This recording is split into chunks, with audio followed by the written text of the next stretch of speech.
guiones, digamos, para radio, de temas que tenían que ver con lo histórico, con lo político, con lo musical, en ese entonces. Bueno, después me fui a estudiar, y cuando volví, que fue la época, esto para hacer historia política, en donde se había ya producido el juicio político del Val y Granero era quien estaba a cargo del Poder Ejecutivo de la provincia. En ese momento Néstor Kirchner era intendente, mi hermano estaba como director de prensa de la municipalidad, renuncia y asume como subsecretario de Información Pública. Y yo recién me recibía, y entonces me propone que conduzca el EU14 y que lo ayude en esa instancia. Bueno, y asumo como director del EU14 y estuvimos cerca de un año en la función.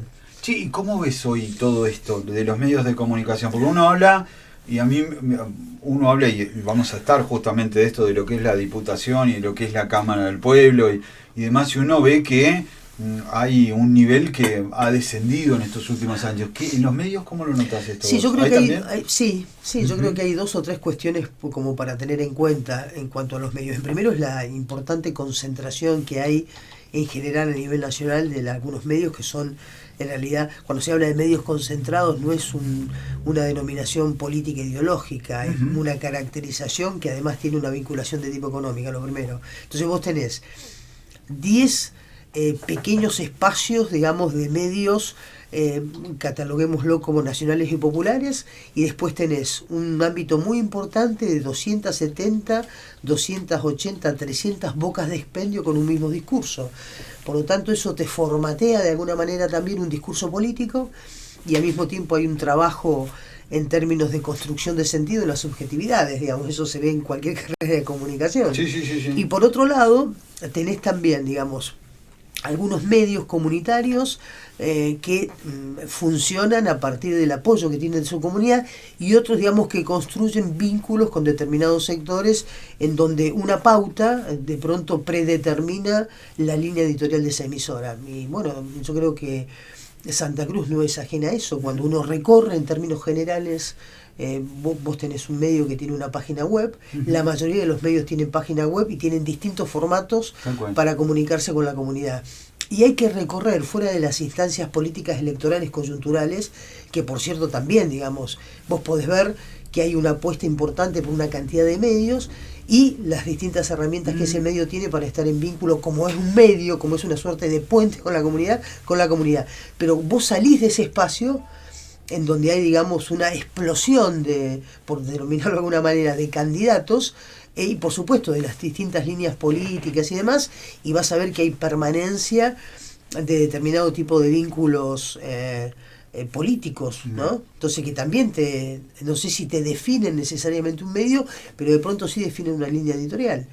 Yo creo que estamos en una instancia en la que me parece que el próximo gobierno nacional, y algo adelantó Agustín Rossi en ese sentido, no lo hizo cuando asumió Alberto Fernández, volver a reeditar con una actualización, creo que tiene que ser con la convocatoria a quienes en su momento construyeron la ley, digamos, de medios. De medios, eso justo te iba a preguntar. Porque cuando llegó Macri, no solamente la bajó en su aplicación. Primera decisión, ¿no? Claro, no solamente la bajó en su posibilidad de implementación, sino lo que hizo fue dejar de lado el AFCA y tener un organismo como el ENACOM, que es el que está funcionando.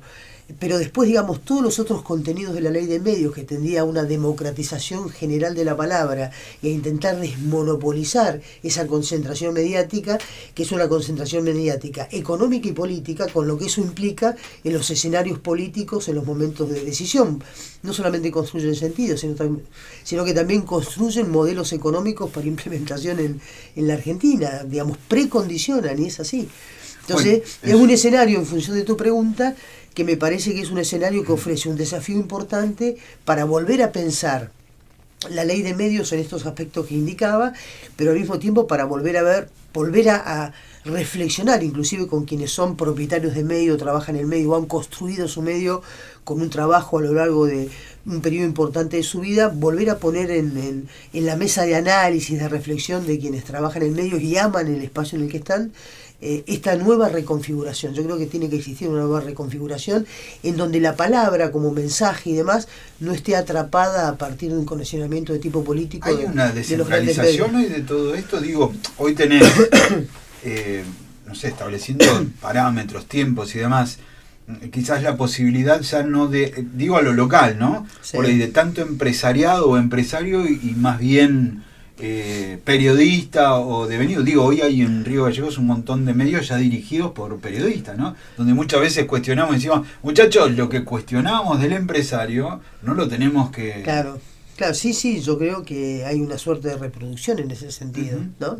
Y creo que esa construcción de ese tipo de perfiles, del acceso a medios de empresarios que creen que pueden manejar un medio de comunicación como una empresa, ahí tenemos el primer quiebre, porque quienes hemos practicado, yo no soy periodista de oficio, digamos, yo soy politóloga, pero independientemente de eso tengo una amplia experiencia en medios y he reflexionado sobre el medio porque es algo que la comunicación en general me gusta, me apasiona, y por otro lado la comunicación política e institucional, o aquella comunicación que te vincula con tu comunidad, me parece esencial.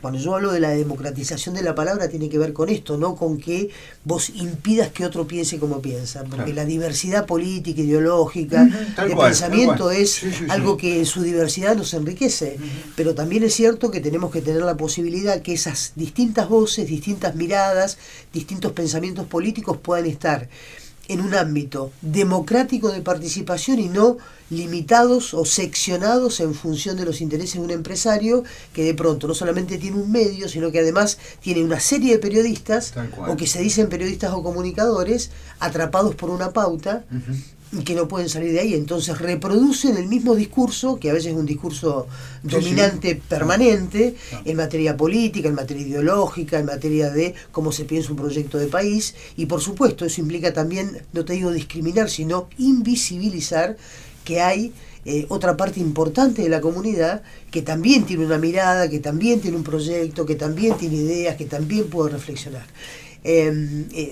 Y esto se verifica, creo que en todos los lugares de Argentina, ¿no? Bueno, ¿y cómo llegás a este lugar hoy, ser candidata a diputada por el pueblo, justamente en este caso por Unión por la Patria? Así es. Llegamos a partir de la propuesta y la decisión de un grupo de compañeros en el ámbito de Provincia Joven.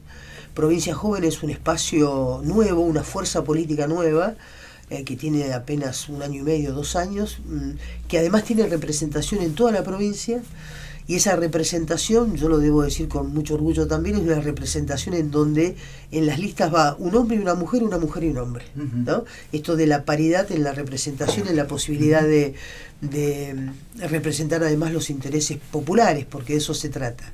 Llego a partir de eso, de la propuesta y la decisión política colectiva, que yo siempre lo destaco porque me parece importante, y con un compromiso que llega cuando yo tengo 63 años. Bueno, quien me conoce sabe que he militado siempre del mismo lado, yo soy peronista, y por lo tanto los valores, digamos, de Unión por la Patria y sus principios y sus propuestas son las mías, las reconozco como tal, y del mismo modo los principios que tiene esta nueva fuerza política que es Provincia Joven, que además está conformada por quienes son jovencitos en comparación con la edad que yo tengo y que recién comienzan su proceso de compromiso social, económico, político, su participación militante, y es un ámbito muy fresco que a mí particularmente me enriquece y mucho en el contacto con ellos, ¿no? Por aquello que uno ya ha pasado y por aquellas etapas que ellos comienzan a transitar y en donde, independientemente de esta candidatura, uno puede hacer un aporte desde la formación, desde el diálogo, desde la reflexión. Así es que ese es el modo en el que de pronto tenemos este compromiso de tipo institucional. Pues es que con respecto a esto, ¿no? A posicionamientos políticos y demás, ¿cómo ves hoy se lo he preguntado a varios, oficialistas, opositores, algunos han sido muy críticos y yo creo que por ahí también hay como esta historia de que entramos y cuestionamos por cuestionar. El caso de Alicia Kirchner, ¿no? ¿Crees que está siendo reconocida en cuanto al trabajo hoy por esta historia de gana un voto y muestro cierta distancia, descalifico el trabajo que pudo llevar adelante? ¿Cómo lo ves? Vos también estás muy cercana a Alicia. Sí, claro, la conozco desde siempre, Alicia.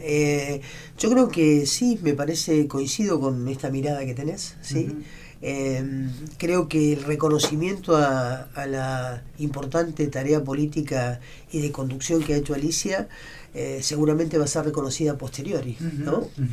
Y a veces algunos le quitan el cuerpo o pretenden que la propuesta que llevan adelante es una propuesta de diferenciación absoluta.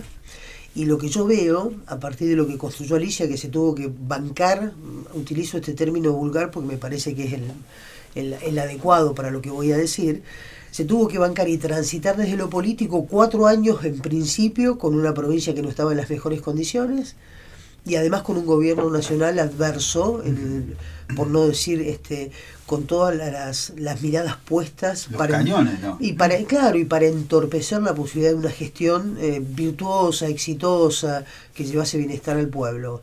Y esos 4 años los transitó reordenando la provincia, redefiniendo objetivos, señalando ejes, digamos, a los cuales debíamos llegar como políticas públicas para tener hoy, en estos 4 años, la posibilidad de que todos los agentes de la administración pública cobren en tiempo y forma, que se haya establecido los ejes básicos, creo yo, como cuando uno construye la casa que hace las bases para un despegue. Bueno, y eso tiene que ver con la energía, con la posibilidad de un desarrollo en donde agregar valor a nuestros recursos naturales sea algo efectivo. Cuando uno habla de energía, digamos, tiene la posibilidad de un despegue a partir de políticas públicas muy concretas y focalizadas de industrializar nuestra provincia. Y todos esos logros, que son políticas públicas, han sido posibles porque Alicia tomó la decisión y pudo reordenar y a partir de allí focalizar qué provincia estratégicamente se podía construir y dejar las bases para llevar adelante ese proyecto político provincial. Yo creo que va a ser reconocida seguramente a posteriori. Yo particularmente lamentaba, digamos, que este reconocimiento no fuese temprano y fuese tardío, como sucede siempre en distintos ámbitos, ¿no?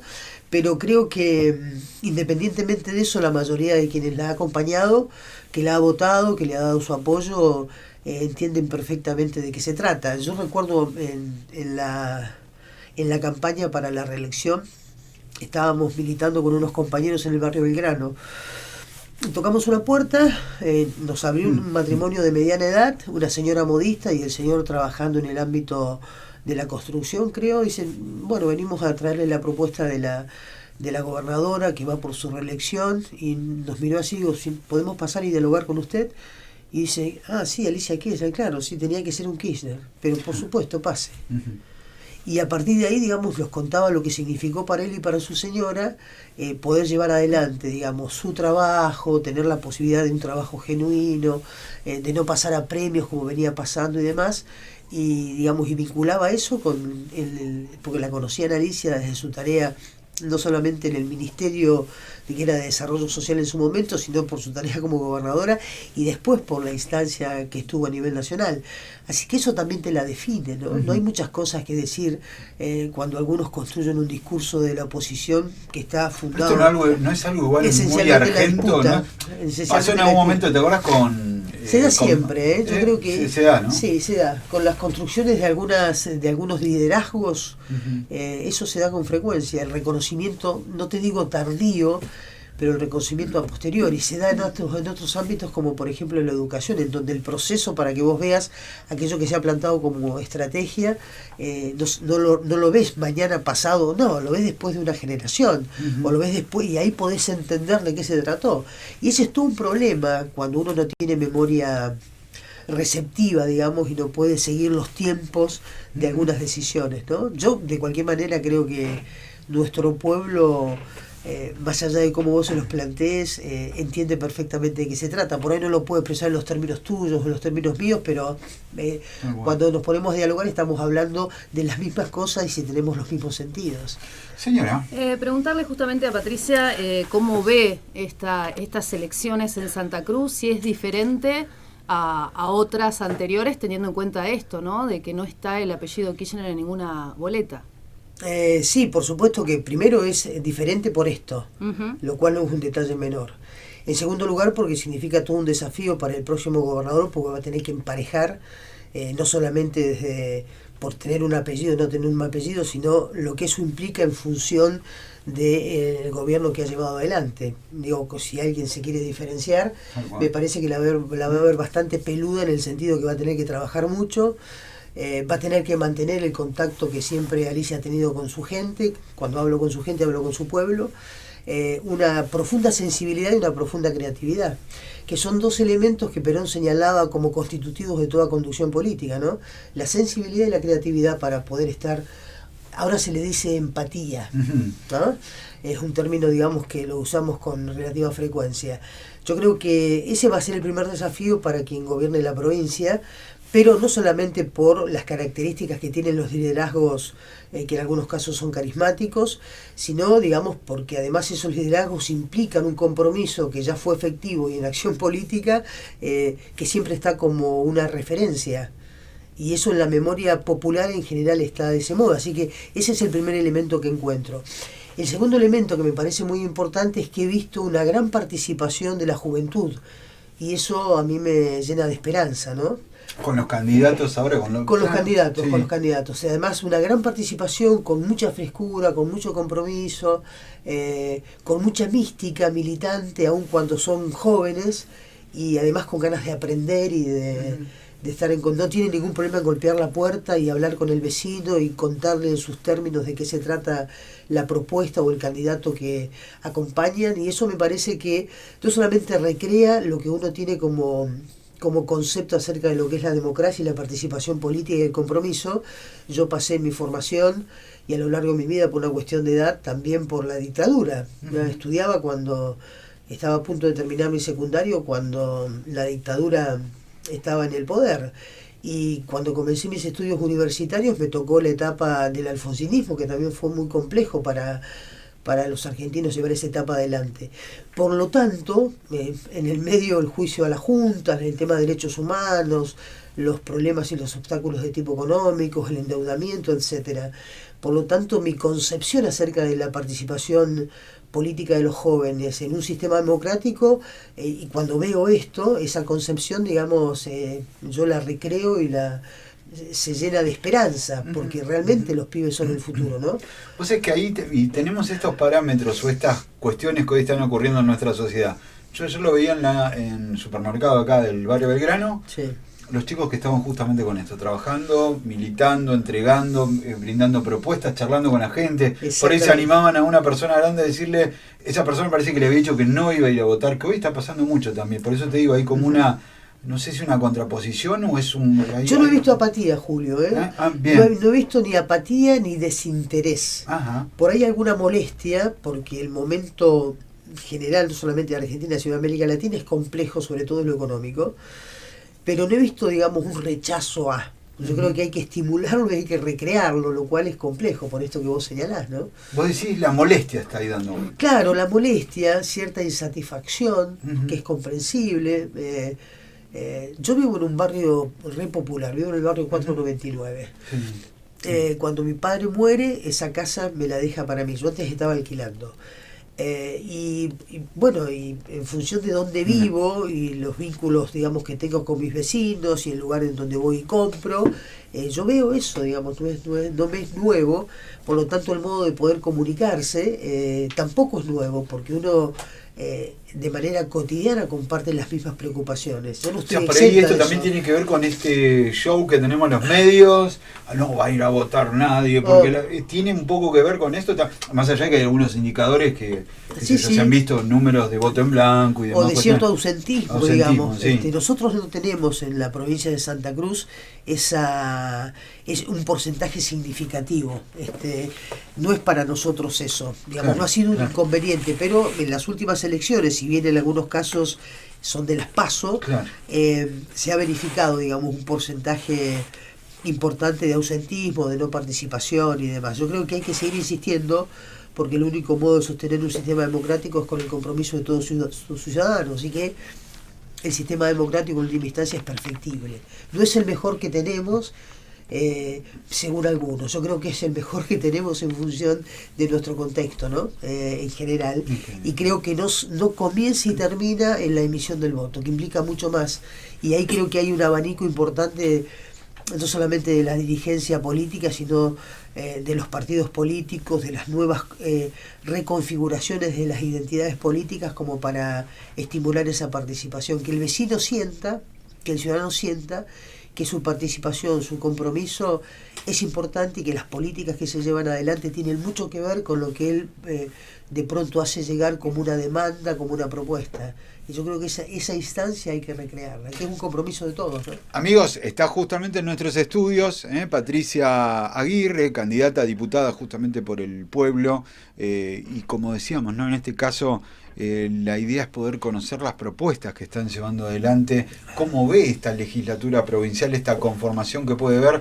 En estos días se ha hablado y mucho de una pluralidad de voces, dicen, dentro de la legislatura. No sé si esto se concretará finalmente. A mí me gusta mucho, y yo sé que por ahí el que está militando y el que le gusta la política, tenemos que estar todos, si podemos meter 24, metamos 24, sí, ¿no? Sí, sí.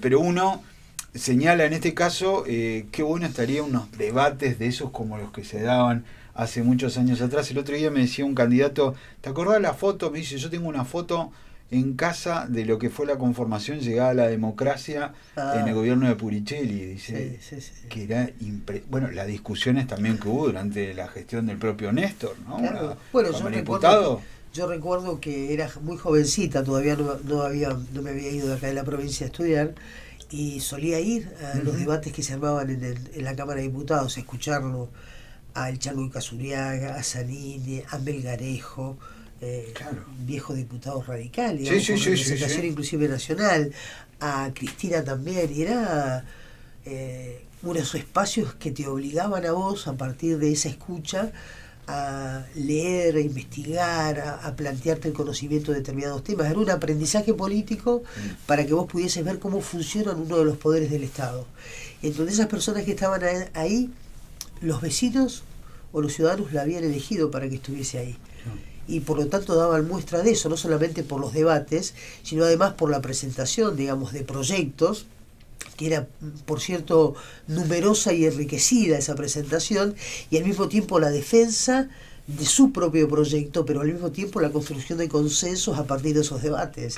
Era fantástico, ¿no? Porque aparte es un espacio en donde vos, de manera permanente, a través de la negociación, construís consensos. Exactamente. Y no se ve ahí, sino que se ve en la previa, para que digamos, vos armás el proyecto de ley, pero en la previa tenés que construir ese consenso para que de pronto otros colegas, otros pares puedan acompañar ese proyecto, puedan enriquecerlo, y sobre todo cuando son proyectos que tienen o están focalizados en alguna localidad o en alguna región o en algún departamento de nuestra provincia, y con una variedad, por cierto, importante, en donde todos los temas pasan por allí. Así que ojalá podamos recuperar en ese sentido parte de esa impronta fantástica que tuvimos en algún momento. Ayuda justamente a esto que ahora estén los diputados por pueblo, y cómo ves la figura o el rol del diputado por el pueblo. Muy bien, bueno, esta figura tan importante. Sí, me parece que la figura del diputado por pueblo creo que también es significativa. ¿Por qué? Porque tiene una cercanía mucho más específica que de pronto los diputados que están en la boleta por distrito. Esa es la primera cuestión, que es casi una obviedad. La segunda, me parece que no hay que subsumir el rol que puede desempeñar el diputado por pueblo con el rol que desempeñan los concejales. Me parece que ahí tiene que existir un trabajo, si es posible, articulado en función de demandas y de necesidades muy concretas, económicas, sociales, productivas, específicamente de una localidad como Río Gallegos u otras localidades de otros diputados por pueblo. Pero a veces se tiende a confundir, ¿no? Y a subsumir el trabajo que puede realizar, a partir de lo que señala inclusive la ley 55, un diputado por pueblo y un concejal.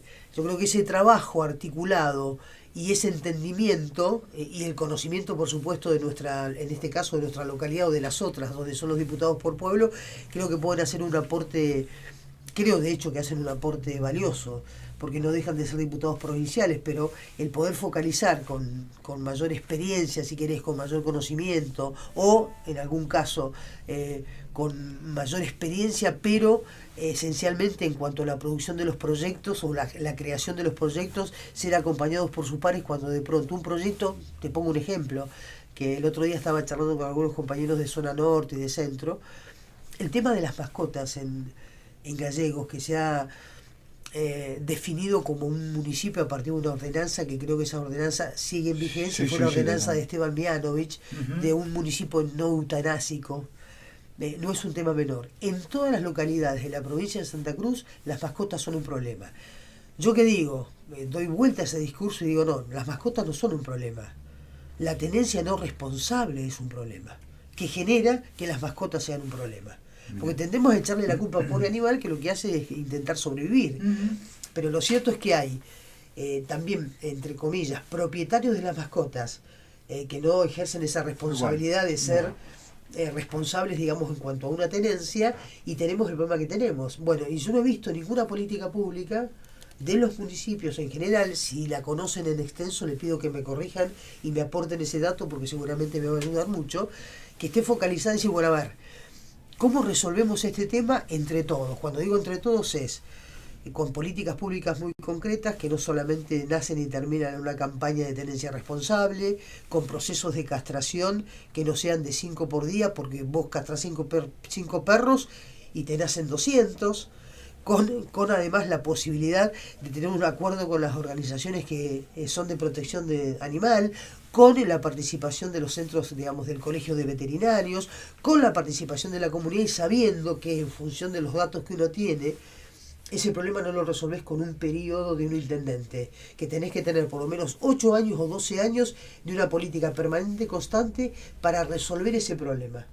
Digo, esto es un tema que nos es común a todos, como el tema del desarrollo productivo de la provincia de Santa Cruz, o la generación, digamos, de empleo genuino, o la vivienda, o la conectividad. Digamos, son problemas comunes que pueden tener proyectos comunes focalizados en determinados espacios geográficos, y a partir de allí esa construcción de consenso, que creo que en función de una mejor Santa Cruz en términos de aprovechemos lo que tenemos ahora, las bases que ha dejado el gobierno de Galicia, bueno, y a partir de allí impulsemos esta posibilidad de trabajar en estos proyectos. Sí, ¿no? Sí. Saludamos a nuestros amigos de Austral Renault. En invierno no dejes que tu auto tenga frío. En Austral Renault colocamos refrigerante y baterías. También contamos con neumáticos y taller de carrocería. Atención sin turno previo y con la mejor financiación. Avellaneda 228, contacto 2966 44 70 76 o 66 18 11. Austral Renault, siempre pensando en vos. Bueno, muy bien, señoras y señores. Mirá, ya se pasó la hora. Esto es la magia de la radio, siempre es así. Por más que tengamos la camarita. ¿Qué tal? ¿Y cómo te ves algo así? ¿La butaca es cómoda? ¿Está buena? ¿Esta? ¿La que estoy usando ahora? 3-4 horas para estar sentado tranquilamente o más o menos? No, me resulta cómoda. Sí, yo solo prefiero las sillas, ¿sabes? Las sillas prefiero. Sí, estos aparatajes no me gustan mucho. Soy más nacional y popular. Soy más nacional y popular. Sí. Patricia, con respecto al tema Cámara de Diputados, ejes fundamentales lo que sería una gestión de Patricia Aguirre allí en la legislatura provincial. Esto que te decía en algún momento, el nivel del discurso, ¿cómo lo ves? La preparación de quienes hoy llegan a la legislatura, justamente es la que debiera. En algún momento, hoy esta mañana le tiré más publi a Rubén Zárate, el profe debe estar contento porque toda la mañana lo estuve mencionando en una y otra entrevista. Sobre el tema de que ha bajado mucho el nivel. Es un colega Zárate, también es politólogo como yo. Claro, es politólogo. Sí. Y él en un momento, en estas entrevistas que hemos mantenido hace un tiempo atrás, comentaba de que había bajado mucho el nivel del discurso en la legislatura provincial. Sí, ¿no? Y eso se ve también en los medios de comunicación. ¿No? En donde la posibilidad de diálogo, como estamos teniendo vos y yo, de reflexión, no aparece. El análisis de la información, teniendo en cuenta que vos tomás, lo pongo a modo de ejemplo, vos tomás Clarín, La Nación, Página 12, cada diario tiene una línea editorial, y esa línea editorial tiene un a priori político ideológico, y algo responde, no es accidental, ¿no? Como esto de que hablan de la objetividad. Claro. La objetividad es es un eufemismo en realidad, porque la objetividad no existe, a lo sumo existe la posibilidad de construcción en libertad de tu pensamiento y de la expresión de tu pensamiento. Cuando vos elegís un tema y decís que es al libre albedrío, yo lo elijo consciente, yo trato este tema y no trato el otro. ¿Estoy siendo objetiva? No. No, claro. No. Entonces, primero, hay como una corriente que ha estado durante mucho tiempo en donde hablaban de la objetividad y los medios son lo que son. Y después hay una falta de formación, me parece a mí. Por supuesto que se pueden encontrar algunas excepciones, en este caso son varias en toda la provincia, en donde vos ves que hay una preocupación por conocer la información, por conocer el antecedente, por comunicarlo y hacerlo desde donde uno habla. Yo cuando hacía radio, por ejemplo, me paraba acá y decía, bueno, yo estoy hablando desde este lugar. Claro. Y esta es la lectura que tengo sobre este tema. ¿Y por qué hacía eso? Porque primero, por honestidad intelectual, y en segundo lugar, porque quien te escucha tiene que tener la posibilidad también de saber desde dónde estás hablando, no hay por qué engañarlo. Yo hablo desde acá. Hoy existe mucho eso, ¿no? Entonces, claro, el tema de ser objetivo, digamos, ¿qué hace? Anula la posibilidad de que vos te plantees acá y digas, no, a ver, yo me empiezo a desnudar. ¿Sí? Es un eufemismo, por favor, una metáfora. Yo me empiezo a desnudar. Yo hablo desde acá. Esta es mi lectura política de este tema. ¿Y qué cuesta hacerlo eso? Pero ahora, cuando yo digo que soy objetivo y tomo como... soy objetiva y tomo, digamos, como eje para mi discurso y para mi análisis este diario y no te cuento que hay un abanico de otros medios de comunicación, en este caso gráficos, que tienen una mirada distinta, y ese es el que yo elijo. Y bueno, lo que estoy haciendo es predeterminar también el análisis que vos podés hacer, porque te estoy contando una historia y no te estoy comentando que tengo un abanico importante con el que vos podés acceder a la información, que seguramente va a ser distinto en sus contenidos a lo que yo te estoy diciendo. En el ámbito parlamentario, yo lo que veo, que la posibilidad de debate también ha sido, está como disminuida, ¿no? En general, digamos, hay un trabajo importante de los legisladores, eso no, yo no lo desconozco. Pero el debate, digamos, el cara a cara, el poder también expresar algunas ideas y fundamentar por qué yo tengo mi proyecto y contextualizarlo y decirle, digamos, y ubicarte en qué proyecto nacional y popular te encontrás ubicado y qué es lo que defendés y por qué, a veces está como apagado, ¿no? O los debates son chicanas. Las chicanas son fáciles. Nos ponemos a empezar un poquito y sacamos, digamos, yo veo cómo hago para... Más en un espectáculo, pensamos en un espectáculo que en una yo hago para, digamos, me pongo a pensar un poquito y veo cómo hago para molestarte, para ponerte incómodo, para decir cualquier cosa que de pronto no tiene que ver con el trabajo político legislativo, y no me va a costar mucho, a vos tampoco te va a costar. Ahora, es mucho más costoso en el sentido de mayor esfuerzo, compromiso, trabajo, ponerte a generar consensos allí, que yo sé que han trabajado en esa generación de consensos, de hecho lo veo porque hay proyectos que son compartidos y son muy, muy importantes en términos de generación de recursos, de desarrollo, de pensar en las nuevas tecnologías, que eso no lo podemos apartar, pero después en el tema del debate es como que nos quedamos cortos, así que yo comparto en términos generales esa referencia que hacías a Zárate con respecto a que los debates en la Cámara de Diputados, digamos, no son los mejores que uno recuerda en la historia de la provincia de Santa Cruz, y que además tampoco tienen ese peso específico que uno le encuentra cuando quien tiene que compartir con la comunidad, en general en el ámbito, digamos, del debate parlamentario, que vos lo ves o participas de las sesiones, que es distinto de las comisiones. Bueno, uno ve ahí que hay una cierta escasez de recursos discursivos, una cierta escasez también de recursos argumentativos, se ve. Te veo acá y me parece, creo que sos, mirá lo que te digo, la primera que viene con... Perdón, ¿sí? Sí, adelante. Miren por acá, señoras y señores. Esto no, esperen que lo muestro por acá. Esto no es broma. Se vino justamente Patricia con una carpeta justamente con propuestas. Claro, que son las propuestas generales y después algunas consideraciones. Pues es que esto es lo que hoy nosotros escuchamos mucho lo que van planteando nuestros oyentes. Una base importante justamente del programa tiene que ver con eso, ¿no?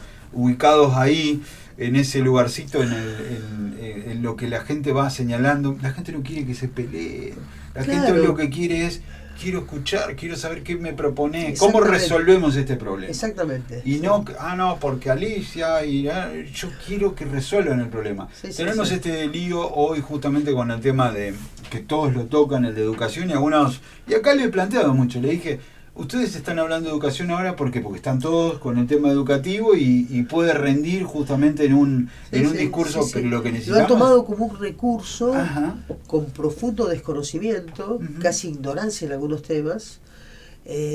Han pretendido alimentar de manera, yo creo, muy falaz también, pero lo han hecho, las molestias que de pronto a los padres en general les genera determinada situación en una institución o en términos generales. Entonces han construido un sentido discursivo del cual todos se han atado. Estoy hablando de la oposición concretamente, sin por esto desconocer los inconvenientes o los problemas, calificarlos como quieras. Y me parece que eso es muy artero, ¿no?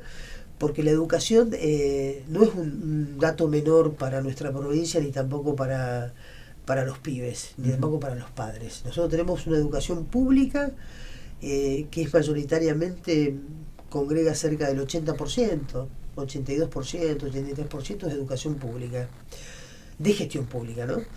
Y vos te trasladás a la ciudad de Buenos Aires, que tiene un candidato que la oposición apoya, que es Rodríguez Larreta, y tiene la educación prácticamente privatizada. Más del 70% de la educación es de gestión privada. Y lo que queda en porcentaje, digamos, tiene un cercenamiento de la inversión de la ciudad de Buenos Aires, que es una de las digamos, de las ciudades más ricas de la Argentina, con un presupuesto casi inconmensurable en este contexto de restricciones. Entonces me parece que uno debiera poner en la balanza también, ¿no?, cuando conoce algunos números. Pues fíjate, yo nunca, y tampoco el Consejo, salvo los pedidos de informes cotidianos y los pedidos de informes semestrales que el Consejo Provincial de Educación hace llegar a la Cámara de Diputados, y por fuera de esos pedidos de informes, otros pedidos de informe, nunca he recibido ningún aporte de legisladores. Creo que el Consejo como institución tampoco los ha recibido, digamos, para mejorar esto o aquello. No. Ni de propios ni de ajenos. Exactamente, ni de propios ni de ajenos. Es así, ni de propios ni de ajenos. Y eso no ha impedido seguir, digamos, en el presupuesto, el 43% del presupuesto provincial. ¿Y eso qué es? ¿Comodidad? Uno ve, porque quizás uno podría abordar esto y decir, también a veces ocurre con los propios intendentes, ¿no? Hoy estamos hablando de cómo vamos a sostener la caja de previsión social, bueno, a hablarse de esos temas. Y dice, pero más allá, digo, en el tema de educación, también nosotros les hemos preguntado a la mayoría de los candidatos que ha pasado por acá, justamente si habían actuado o habían intentado intermediar o participar de alguna forma como para que, y no esperar en caso de que ganen, al 10 de diciembre o al 11 de diciembre para poder mejorar el tema de educación. O el conflicto docente, como quieren llamarlo. Sí, pero porque tiene dos patas eso. Uno es la política pública educativa, y la otra cuestión, en otro escenario, que yo lo ubico a partir de lo que ha sucedido con los paros frecuentes de ADOSAC, en un ámbito político partidario, más que en un ámbito político gremial de reclamo por mejora salarial, que son dos cuestiones distintas, digamos, ¿no? Vos me contabas que aquí estuvo Rodrigo Boja, que es otro de los candidatos que va en otro sublema, y que en este sentido seguramente hablando del tema, por ahí puedo ser reiterativo en este contexto, pero me parece que el desconocimiento en principio, y por otro lado el plantearse como un esquema que qué es lo que mejor pega, qué es lo que más rédito me va a dar, y a partir de ahí construir un discurso o una narrativa, si querés, que tiene algunos elementos que hacen a lo que sucede en educación y otros que son una construcción, ¿no? Te pongo un ejemplo para que se comprenda para los vecinos o los oyentes que tenés de la radio. Tenemos 300 edificios educativos en toda la provincia, 300. De los cuales 270 aproximadamente, 278 son edificios educativos. ¿A vos te parece que se puede hablar de una crisis en el mantenimiento, que es el discurso que prosperó, digamos, que lo instalaron, cuando tenés problemas en ponerle bien 20 edificios, 10 edificios? ¿A vos te parece en porcentaje que podemos hablar? Un delirio, ¿sí? Cuando se dan respuestas sobre eso, en general las respuestas aparecen, digamos, cercenadas o fotos truchas, porque después yo recuerdo haber colaborado con la parte de prensa acercando algunas fotos de algunos viajes que realicé a algunas de las localidades, de la condición de los establecimientos. Inclusive en algún momento la parte de prensa, a través del Face, digamos, compartió una cantidad de fotos que tenían que ver institución educativa por institución educativa.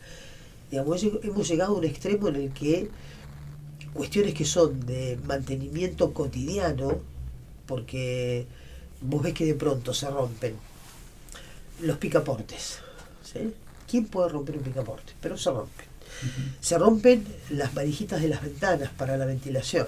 Se roban los capuchones de los... Exactamente, se roban los capuchones.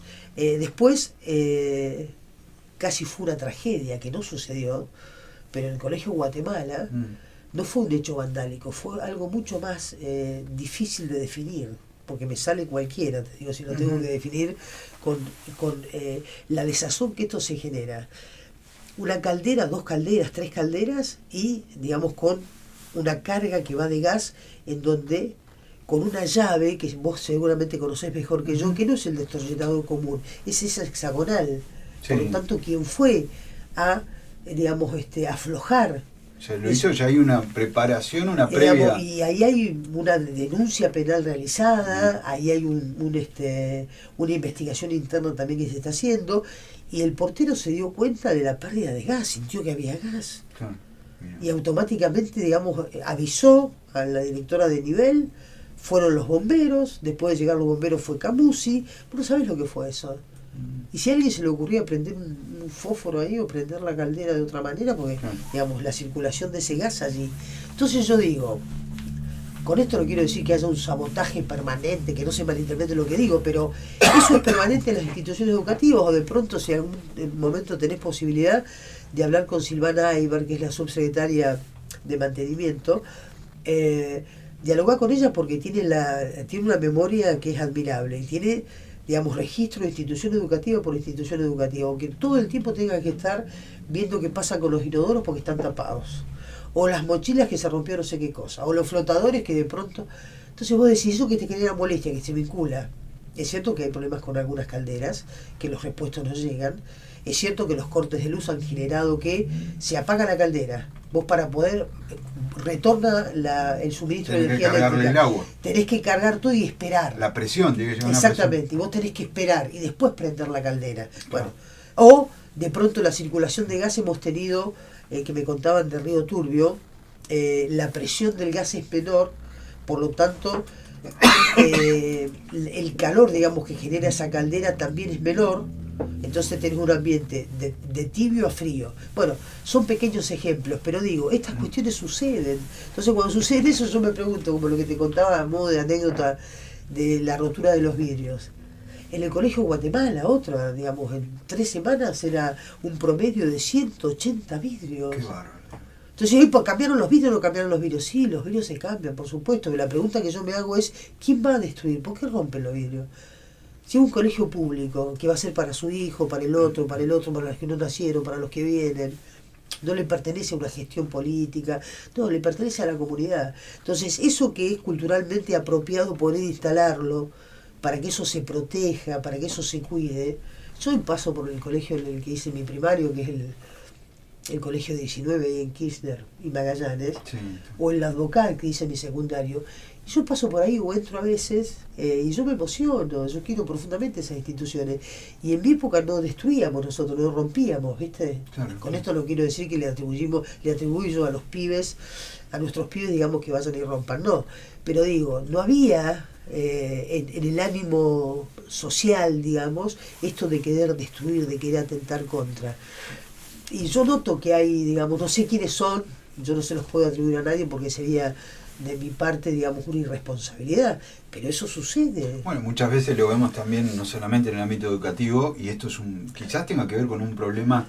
El otro día charlando con una de las candidatas hablaba de la cuestión mental, ¿no? ¿Cómo estamos? Los problemas que hoy trae aparejado un montón de situaciones, lo que ocurre con la familia, los problemas nuevos que han aparecido, todo lo que tenga que ver con la disfunción por ahí, que en muchos de los casos ocurre, familiares en algunos lugares, hay un montón de temas, y eso seguramente que contribuye a este tipo de problemas. En la municipalidad, yo recuerdo hace muchos años atrás, en una de las gestiones de Pirincho, señalaba el entonces secretario de Obras Públicas que ellos por mes, estoy hablando hace 10, 15 años atrás, claro, señalaba de que tenían que invertir 8.000 pesos, que era un montón de plata en ese momento, por mes para reponer todo lo que era luminaria, porque... Claro, esa es otra. Claro, ¿por qué rompes? ¿Por qué destruís? ¿Qué satisfacción hay ahí? Señora, ¿cómo estamos? Ya pasadísimos. Sí, ya con horas extras. Paritaria ya, paritaria ya. ¿Te dan cuenta? Está bueno ¿Te eso de dan las cuenta? horas extras. Bueno, vamos a ver qué pasa. Me encantó esa definición de las ¿Viste? horas La de extras. las horas Está extras. muy bueno, está muy bueno. Bueno, Patricia, te pido por favor un mensaje. Esta es tu cámara. Bien. Un mensaje a nuestra comunidad.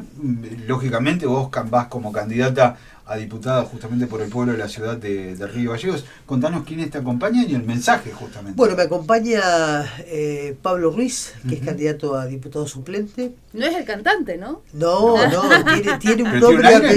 No, No, si lo ves en algunas fotos, no, es un hombre un poquito más grande, Mirá. tiene barba, Y no canta bien. No canta bien, no canta bien. Hemos intentado, bueno, él accedió, pero no canta bien, no canta bien. Pero de cualquier manera es un compañero de fierro, absolutamente entregado a acompañarnos y a generar propuestas y estar en contacto con la militancia, así que yo estoy muy feliz de tenerlo como compañero de fórmula. Y eso en principio. Bueno, un mensaje ya final. Hay varios proyectos que pretendemos llevar adelante, que lo mencionaba fuera de micrófono con Julio. La vivienda joven es uno de ellos, no es un tema menor, no solamente el tema de vivienda y su necesidad en la provincia de Santa Cruz, sino también focalizado en los jóvenes. A mí particularmente me importa mucho todo lo que tiene que ver con la formación y con las necesidades y con la posibilidad de construir ámbitos, espacios, digamos, en donde el empleo genuino, la posibilidad de desarrollo humano, la posibilidad de vivienda y demás sea accesible a los jóvenes. Yo siempre digo que está en el discurso, no solamente de algunos candidatos, sino de discurso público, esto de hablar de hay que generar oportunidades. Es cierto, y tal vez a través de la acción del gobierno se generan y sus políticas públicas se generan también oportunidades, pero las oportunidades no funcionan como tal si uno no genera las herramientas del acceso, el acceso a esa oportunidad. Por lo tanto, digamos, primero los jóvenes, después la otra cuestión de pensar un desarrollo de tipo productivo para la provincia de Santa Cruz que también se pueda llevar adelante, convocando no solamente a quienes pueden tener en sus manos esta posibilidad de participar a través de las pequeñas y medianas empresas, que es una de las puntas nada más, sino con una política estratégica de desarrollo del gobierno provincial. Cuando imaginamos que Javier Belloni sea gobernador, y lo deseamos de ese modo porque lo estamos acompañando, pueda llevar adelante lo que ya ha mencionado, digamos, un presupuesto provincial ampliado, que se funda su ampliación en la posibilidad cierta de la mejora de nuestros recursos. Cuando hablo de mejora de nuestros recursos, hablo de la mejora de los recursos en minería, en petróleo, en gas, y el desarrollo también no menor de lo que son las energías verdes o las energías no renovables específicamente. Bueno, hay mucho y me parece que esa posibilidad cierta de incidir en este plano, incidir también en lo que es las distintas herramientas que la educación ofrece para los pibes que están estudiando, para los pibes, digamos, que van a comenzar a estudiar y podemos estimularlos desde aquí con 2 o 3 proyectitos. El primero que pensamos nosotros es de hecho Santa Cruz te acompaña, en donde queremos generar un registro de estudiantes universitarios, tanto los que están aquí en nuestra provincia como aquellos que salen de la provincia a buscar, digamos, la posibilidad de terminar una carrera en Buenos Aires, en Córdoba, en Santa Fe, en distintos lugares, y a través de ese registro que ellos tengan una asistencia permanente para aquellas necesidades que de pronto la familia puede cubrir hasta allí y necesita el apoyo específicamente del Estado. Y al mismo tiempo, digamos, estimular la posibilidad de que ese estudiante ya recibido pueda regresar a la provincia y sienta que tiene acá en la provincia que lo vio nacer la posibilidad de llevar adelante su profesión y de tener un trabajo. Por otro lado, otra de las propuestas que nos parecían importantes tiene que ver con Santa Cruz es ciencia, digamos, comenzar en esta etapa de formación, porque la ciencia y la tecnología son importantes en esta época, digamos, cuando comiencen su estudio secundario, generar programas y talleres que permitan una vinculación mayor con la innovación tecnológica y con la ciencia por parte de los estudiantes santacruceños, con miras a que, si eligen aquellas carreras que de pronto la provincia de Santa Cruz requiere, bienvenido sea, apoyándose también en la posibilidad de llevar adelante las becas 60 años, que seguramente ustedes han charlado de las becas aquí. Y por otro lado, el otro tema es Santa Cruz Emprende, que también está vinculado con una capacitación en oficios para que chicos que salen de la escuela secundaria profesional, técnica, o de otras formaciones técnicas, puedan llevar adelante con el apoyo del Estado pequeñas y medianas empresas focalizadas específicamente con la característica que tienen la diversidad de oficios que pueden tener, desde técnicos en adelante o no técnicos, pero digamos estimulando su formación académica. Esas son algunas de las cuestiones. Yo no le voy a decir que me vote, porque me parece que esa es una decisión tan personal que no se puede modificar porque yo, mirando una cámara o una radio, lo interpele y le diga a usted, o usted señora, o a vos pibe, votame o vóteme. Yo apelo a otra cuestión que me parece más importante, o al menos que yo lo considero más significativa, para aquellos que me conocen y para aquellos que no me conocen, pero me han escuchado aquí dialogando con Julio. Esta soy yo. Tengo una historia en la provincia de Santa Cruz, me defino políticamente como peronista. Creo que nosotros tenemos el desafío de poder transitar esta etapa electoral de la mejor manera posible, teniendo en cuenta nuestra memoria histórica y política, teniendo en cuenta quiénes son y qué escenario, economía y proyecto político provincial y nacional está en disputa. Yo no pertenezco a la derecha, en lo cual ya es más que evidente, pero no olvide nunca lo que la derecha ha generado en nuestra provincia, o al menos ha generado desde lo discursivo y también desde los espacios de representación institucional que han tenido. ¿Qué le han aportado? Nada. En términos generales, nada. Y lo que está en disputa hoy es mucho más difícil a veces en el entramado de poder descifrar, ¿no? No solamente a nivel nacional, sino también a nivel provincial.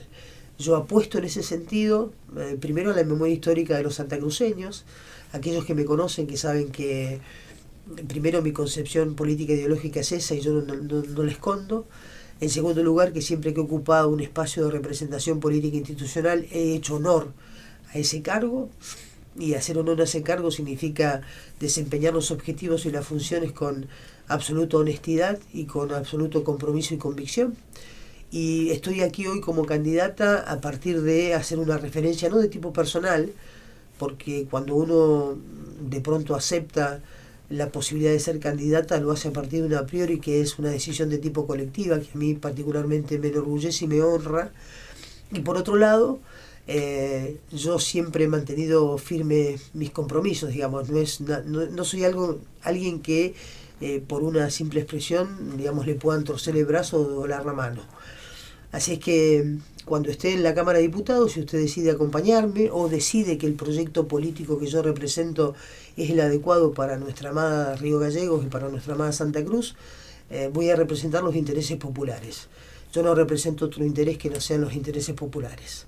Y los voy a representar con puertas abiertas, porque provengo, digamos, de esos intereses populares, de una familia también modesta, que me dio la posibilidad de un estudio secundario, y yo he sido fiel a ese ADN identitario familiar, y he sido fiel y lo sigo siendo a mi identidad política e ideológica. Así es que eso es lo que le puedo decir. Usted decide. Y gracias por esta posibilidad de comunicación en estos términos. ¡Espectacular! Espectacular. Lo cerramos. Vamos a cerrar el programa, los dos. Ay, juntos acá. favor, Yo bueno. tengo una institución acá. Ah, claro, a mí me dejan afuera. Bueno. Pará, que incluso son la unos cámara. desamorados, Ahí está, son ahí unos está. desamorados. Bueno, vamos cerrando este programa de hoy, Ciudad Mediática, y bueno, con esta visita justamente de Patricia Aguirre. Acá estaba la foto, mirá. A ver. Mirá vos. Ahí está la foto, mirá. Ahí está Pablo. ¿Ves que Pablo No se parece a Pablo Ruiz, no tiene una sonrisa fácil, digamos, porque, no, claro. pero es un compañero muy valioso. Bueno, Patri, la verdad que un gusto tenerte acá. Muchas gracias por... Muchos éxitos también. Bueno, muchas gracias por la invitación, muchas gracias por el cafecito, disculpen este resfrío incontrolable. Estamos todos. Te agradezco la posibilidad de este diálogo que hemos mantenido y la posibilidad de reflexión también, que me hayas invitado. No, Patri. Señoras y señores, cerramos acá, nos encontramos pasadita a las 20 horas. ¿Cómo viene? ¿Tendremos luz después de las 20 horas? Ay, no sé. No podemos Ojalá hacer el que programa sí. después de las Ojalá 20 que horas sí. porque... Hoy, ¿cómo estamos? Ya estamos Reserva a la... fría asegurada. Asegurada. He leído en los diarios. Sí. Bueno, señoras y señores, nos encontramos a la nochecita, que lo pasen bien. Un abrazo grande, un beso grande, cuídense mucho porque el viento también está presente.